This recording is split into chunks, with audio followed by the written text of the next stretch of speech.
Meu aluno de Direito, vamos lá para mais um instituto, mais um estudo. Vamos estudar a respeito da interdição, da curatela, como obter a curatela. Bom, o nosso embasamento ele vai, como de costume, estar fixado na lei processualista. Essa lei vai ser, neste momento, o nosso pilar, que vai nos mostrar como é que vamos explicar, instruir, como também dar o prosseguimento para que o intento do nosso cliente em relação à obtenção da curatela definitiva para outrem, ou seja, pode ser para o seu esposo, ou para a sua esposa, ou para os seus filhos, ou para a terceira pessoa. Enfim, a curatela tem o objetivo de ajudar aquele que, a exemplo, está sofrendo, está sendo acometido do mal de Alzheimer. Então, as suas questões psicológicas, a mente está sofrendo alguma espécie de deterioração, o esquecimento está vindo de maneira abrupta, que aquela pessoa passa a deixar de exercer, como de costume fazia, os atos da vida civil.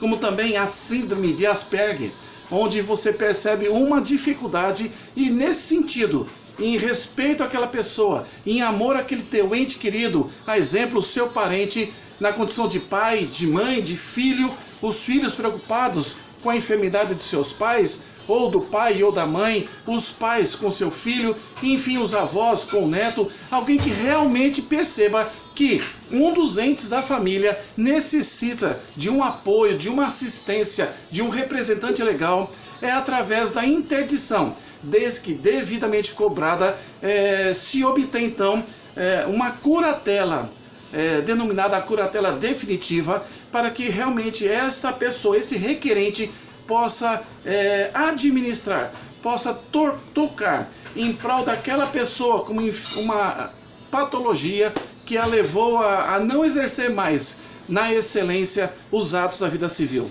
Então, o nosso norte, o nosso diploma legal, ele está onde? Está no artigo 744 do nosso Código de Processo Civil. E no CAPT, ele trata a respeito de quem são as pessoas legitimadas para promover esta ação de interdição, de tornar alguém interdito, alguém curatelado. Como é que isso acontece? Quem são os legitimados? Quem são aqueles que podem estar no polo ativo desta ação para que intentam a curatela definitiva? Meu aluno de direito, meu amigo, você pegando então a legislação no artigo 747, ele vai alencar em 4 incisos quem são esses legitimados. Esses legitimados, o inciso número 1 nos mostra, por exemplo, o cônjuge ou companheiro. De repente o marido percebe que está sendo acometido de alguma enfermidade que necessita da intervenção por curatela e vice-versa. Esposo para com a esposa, esposo para com o esposo ou companheiro também. O inciso 1 nos mostra, então, essas pessoas como legitimadas. Quem? Os cônjuges ou o companheiro, ok? No inciso 2 do mesmo artigo 747, nos fala também parentes ou tutores. Se alguém já é tutor de alguém, esse está legitimado para ingressar com essa ação de interdição.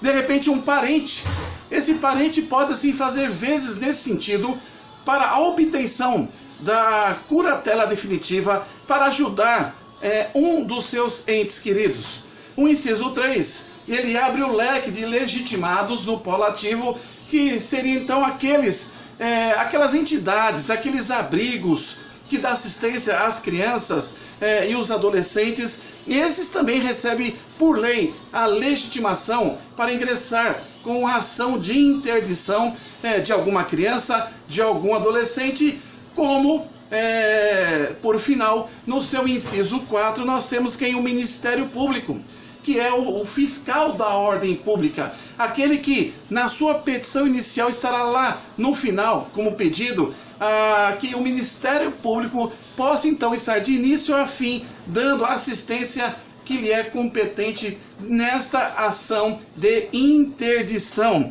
Então o Ministério Público, no artigo 748, pegando a lei aqui no nosso Código de Processo Civil, no caput já nos fala dele.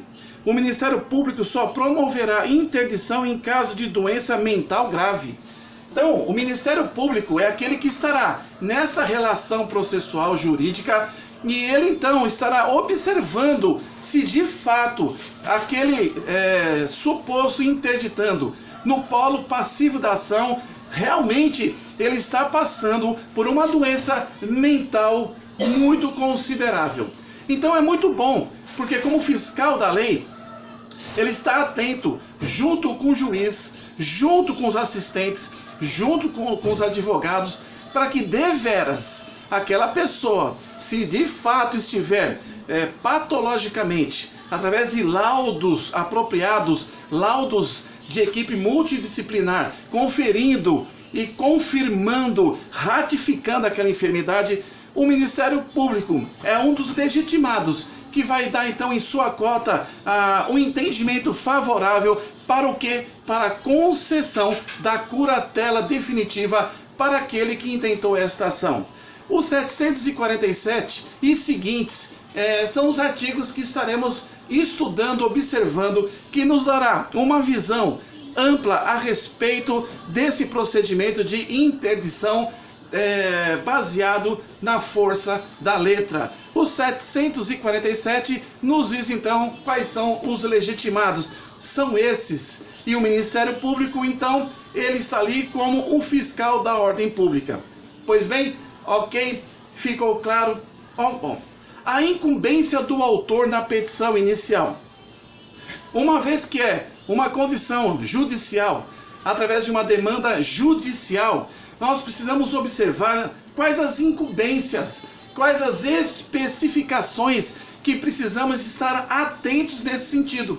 E o artigo 749, ele vai alencar quais os motivos a serem alegados, quais os documentos que precisam ser juntados, qual o momento que ocorreu aquela incapacidade. E se buscarmos então no 749, vejamos que ele nos traz esse norte e nos diz assim: incumbe a quem? O autor.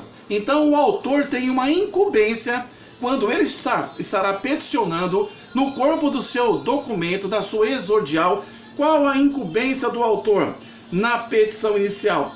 Especificar os fatos que demonstrem a incapacidade do interditando, para que ele então possa administrar seus bens e, se for o caso, meu aluno de direito, para praticar atos da vida civil, bem como o momento em que a incapacidade se revelou. Então, a incumbência do requerente, do autor dessa ação, tem que estar norteada, tem que estar fundamentada, especificando com muita clareza, com muita transparência, com muita propriedade, com muito embasamento, especificar os fatos que demonstram a incapacidade do interditando.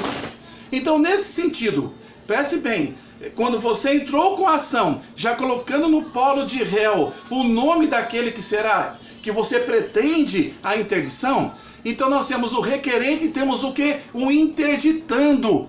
Interditando no gerúndio, porque ele ainda não é interdito, ok? Ele ainda não é curatelado. Olha essa nomenclatura. Mas o requerente, autor da ação, ele precisa então especificar os fatos que demonstrem a incapacidade do interditando, daquela pessoa que ele está ajuizando contra ele. Para quê? Para uma finalidade, administrar os seus bens, mas com boa fé, não com intenções escusas, para administrar os seus bens, como também praticar atos da vida civil em nome daquele que será, no futuro, no curso do processo, tido como interdito. Então, o artigo 749, o caput, coloca essa especificação para que seja então colocada na petição inicial, para que então o juiz comece a observar se realmente aquela pessoa, aquele processo pode dar continuidade a fim de conferência lá no futuro da curatela definitiva. Então, qual o momento?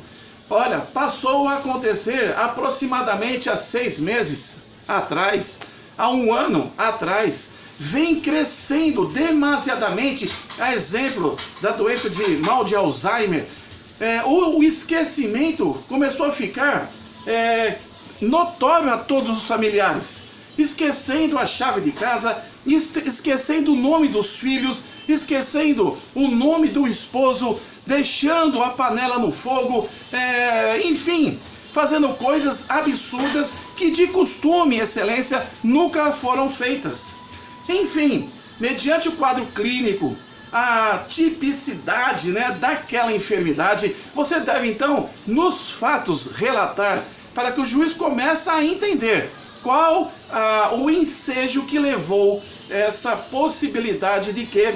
Possibilidade não, o ensejo que levou ao desenvolvimento dessa patologia para que você, requerente, pudesse então ingressar, ajuizar essa demanda de interdição. Isso nos fala o artigo 749. Vejamos e vimos no 747 os legitimados. São esses legitimados, o cônjuge, ou companheiro, ou um parente, ou um tutor, um representante de abrigo, que observou na convivência com essas pessoas, observou uma mudança de comportamento, que, se agravando, não viu outra possibilidade, então buscar a representação, a representatividade daquele curatelado para que realmente pudesse então cuidar da vida desse e também praticar no nome desse os atos da vida civil. Ok, e dentro desse mesmo artigo 749, nós temos então o parágrafo único, aonde o juiz, vendo essas condições, ele vai então, o juiz com seu poder dever, vai o que? Nomear um curador, mas definitivo não, um curador na condição de provisório. Um curador provisório vai então assinar um termo de compromisso e com essa curadoria provisória, que não é, claro, a definitiva, ele já pode fazer algumas coisas em prol do interditando ainda em curso. Então, vamos lá para o parágrafo único do 749, olha o que nos diz. Justificada a urgência, através de documentos, através dos fatos, através de testemunhas, através de laudo médico, através de estudos que foram feitos com profissionais dentro daquela patologia, a exemplo de psiquiatra, de psicólogos, de fonoaudiólogos e outros mais. Parágrafo único do 749. Justificada a urgência, o juiz pode nomear curador provisório. Está aqui. Ele está dizendo aqui que o juiz pode. Depende dos documentos. Depende da sua petição inicial. Depende da realização fática colocada ali naquela demanda, naquele processo. Curador provisório ao ir interditando. Como nós já falamos, depois da sentença não transitada, aliás, após a sentença transitada e julgada, ele recebe após como interdito, curatelado. Mas aqui está iniciando o processo, começa a gravar essa nomenclatura requerente, ação de interdição e interditando. Então, interditando para a prática de determinados atos. Aí, no 749, mediante a especificação que demonstraram, os fatos que demonstraram a incapacidade, o juiz, preocupado nesse sentido, com vistas àquilo que já foi colocado na inicial, ele então, o que ele faz? Ele nomeia um curador provisório. E essa curatela provisória, o juiz normalmente dá um prazo de 1 ano para que entendemos que até lá ele decida sobre a curatela definitiva. Então, esse é o momento que o juiz então ele nomeia um curador. Começa então de uma maneira provisória o interditando ser assistido pelo requerente daquela ação. Para quê? Para praticar alguns atos determinados da vida civil. Então, dentro deste mundo, nós precisamos saber a importância do peso de uma boa petição feita, não com o intuito de falta de boa fé, mas você com documentos legítimos, fatos notórios, a constatação do ocorrido progressivo daquela enfermidade mental, você então, o que você faz? Você começa a preocupar-se na juntada de documentos para convencer o juiz da causa a necessidade de início da curatela provisória. E o 750 desse mesmo diploma legal, desse instituto que fala da interdição, ele nos traz a respeito de que? Das juntadas de documentos.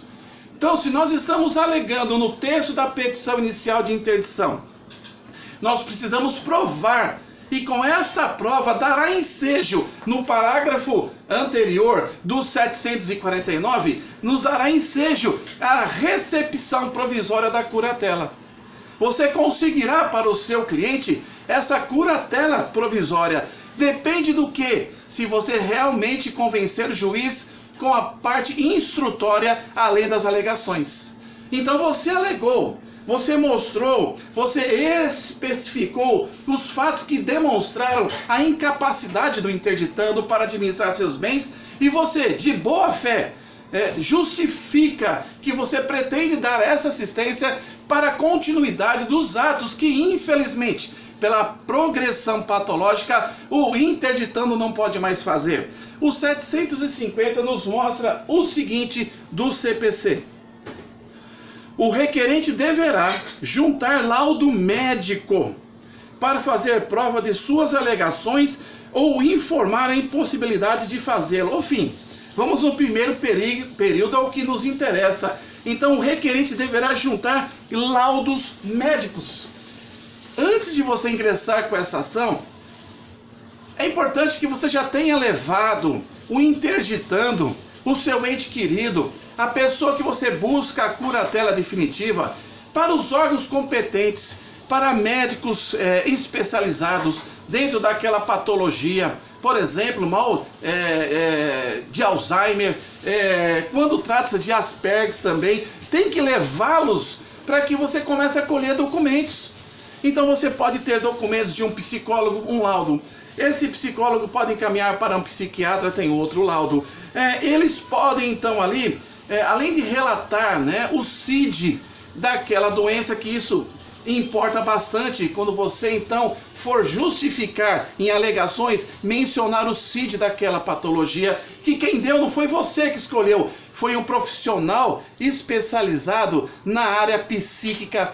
Então você vai obter também relatórios da escola da criança, do desenvolvimento da criança. Você, como pai, como mãe, como parente, como representante de um abrigo, você então estará obtendo relatórios ou fará autorrelatório a respeito do quadro clínico, do comportamento daquele interditando. O 750 preocupa-se e nos instrui para o zelo e cuidado da juntada de documentos. Então, como exemplo, laudos médicos, já falamos, relatórios, consultas, receitas, né, dentro do mundo da psiquiatria, da psicologia ou outra disciplina que, se fizer necessário, tendo tudo isso, com a petição inicial, juntando-se então os documentos de praxe, pedindo a gratuidade da justiça, juntando-se a procuração, a declaração de hipossuficiência do requerente, RG e CPF do requerente, junte-se a certidão de nascimento ou certidão de casamento do interditando, o CPF também do mesmo, o RG também do mesmo, o comprovante de residência do mesmo, e todos esses documentos e laudos, isso te ajudará para que você consiga então, conforme nos diz o parágrafo único lido há pouco do artigo 749 desse diploma legal, a obtenção já de imediato da curatela provisória. Entenderam? Prestaram bastante atenção nesse sentido? Pois bem, o artigo 751, dentro desse instituto interditório, nos vai dizer já um passo à frente, depois da nomeação de curador provisório, que estará sendo então aquele que entrou com a ação, o requerente. O juiz, no artigo 751, então ele determina o quê? A citação de quem? Do interditando. A citação do interditando para comparecer perante o juiz, na sala do juiz. Comparecer ali em dia e hora marcado para que aconteça o quê? Uma entrevista com o interditando. Então, depois de tudo que foi juntado, distribuído a ação, o juiz verificou então as especificações dos fatos que demonstram a incapacidade, enfim, vendo os documentos probatórios, instruídos, juntados no feito, vem o próximo passo, que é a citação determinada pelo juiz para uma entrevista do interditando, com dia designado. Assim a lei, no artigo 751, nos mostra esse momento processual, este andamento processual. Então será citado o interditando para uma entrevista no fórum ali da competência daquele processo, para que então o juiz minuciosamente faça perguntas e então recepcione a resposta daquele interditando, daquele que está sendo demandado, daquele que está ali numa condição de ser o que? Interditado. Então o juiz não basta apenas as alegações, os documentos juntados que demonstrem a luz de quem? Do requerente, para que o juiz então sentencie e simplesmente confira a curatela definitiva. O juiz, no artigo 751, está ali, manda citar o interditando em dia e hora marcada, para que, agenda designada, para que o interditando perante ele seja entrevistado. O tema é da entrevista do interditando. Essa entrevista é feita com quem? Por quem? Pelo juiz. E na mesma, quais os assuntos deliberados de maneira bem criteriosa? O juiz estará de frente do interditando. E ele então fará perguntas e espera receber respostas. O juiz, ele não é um psicólogo. O juiz não é um profissional da área psíquica. Mas o juiz, então, nessa entrevista, ele tem de uma maneira bem superficial já uma noção do quadro clínico daquele interditando. Então, durante esta designação de entrevista, o juiz minuciosamente, como aqui falamos, ele trata de assuntos relacionados à vida do interditando, como por exemplo, acerca dos seus negócios, acerca dos seus bens, perguntando: quais os negócios que você tem? Ah, é certo, muito bem. E que bens que você tem constituído? E aí, as respostas virão. Também o juiz estará preocupado com as vontades, com os projetos, com as preferências, com os laços de famílias, assuntos diversos que estará sendo reduzido a termos, colocado então as perguntas feitas pelo juiz, como também as prováveis respostas do interditando. O artigo 751 nos fala a respeito dessa entrevista, como ela será processada, como ela será então reduzida a termo.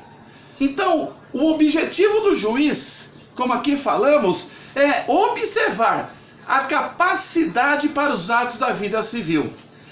Ele não vai observar com a excelência daquela equipe multidisciplinar que ele assim designará a futuro para que expeça um laudo. Não, mas ele já tem uma visão importante a respeito daquela capacidade do interditando para os atos da vida civil.